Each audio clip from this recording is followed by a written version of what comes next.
I've been an entrepreneur for almost 15 years. Gosh, it's really hard to say that out loud. And for the first part of being an entrepreneur, I managed and ran and scaled a rapid growth e-commerce company. And then for the second part of it, I've worked in venture capital and I've coached hundreds of CEOs and founders. Through all of that, I've been exposed to a lot of really successful companies, but a lot more companies that failed. And so for me, it's been interesting to study why is it that these companies don't work. I've been able to narrow it down to what I believe to be two main reasons. And I'm going to share those with you today. When I work with CEOs, I peek behind the curtains and I get to see all areas of their business, from top line revenue all the way down to their personal management. It often leads me to ask one of two questions. The first is, what's stopping you from going faster? Or the second is, on the other side, why do you feel like you need to go so fast? Yes, my job can be a bit confusing at times. But these two questions are framed out of necessities, which if you fail to do as a CEO or as a founder of a company, I can guarantee you won't be successful. And that's what I've seen with the companies that I've witnessed fail. And it's all based around one of my favorite quotes. Let chaos reign, then rein chaos in. And I love this quote because it represents the razor's edge that entrepreneurs are forced to walk between chaos and order. The inability to balance that and walk on that razor's edge is what leads to entrepreneurs failing. So let's dissect it together. The first is, let chaos reign. And I'm going to tell you this, and if there's nothing you take away from this video, take away this. Safe founders don't win. What you need to be able to do is to pitch an investor today, then go and instill confidence in a team that you're for sure going to make payroll tomorrow, and then sell a customer with conviction on how you're going to change their life over the next year. The chaos of it all is inescapable, and deeper than that, it's necessary.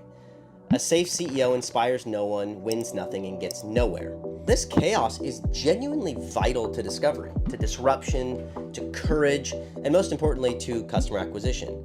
And it's this energy of chaos that causes employees of stable companies who would never take a leap to say no to health benefits and those cozy 401k contributions and grab a wing and hang onto the plane that you're building and trying to fly.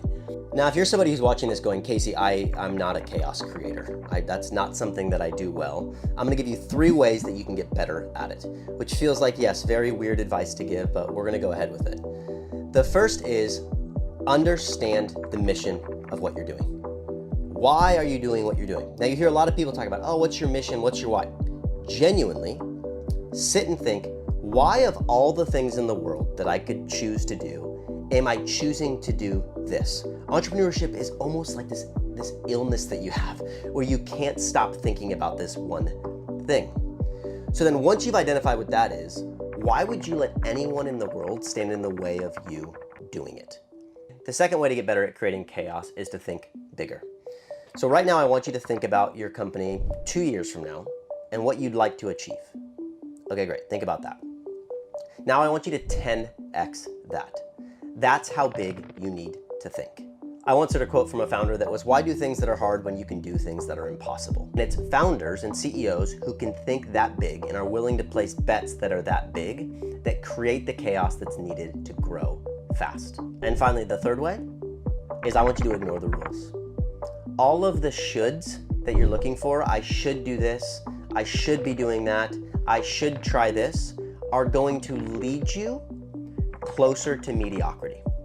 You need to look at your industry, ignore all the rules that everybody is playing by, and then run hard.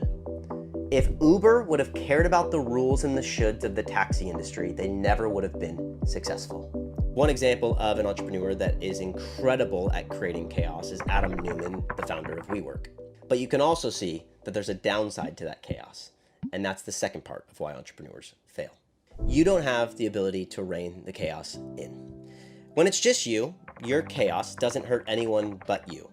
But what happens when you start hiring people?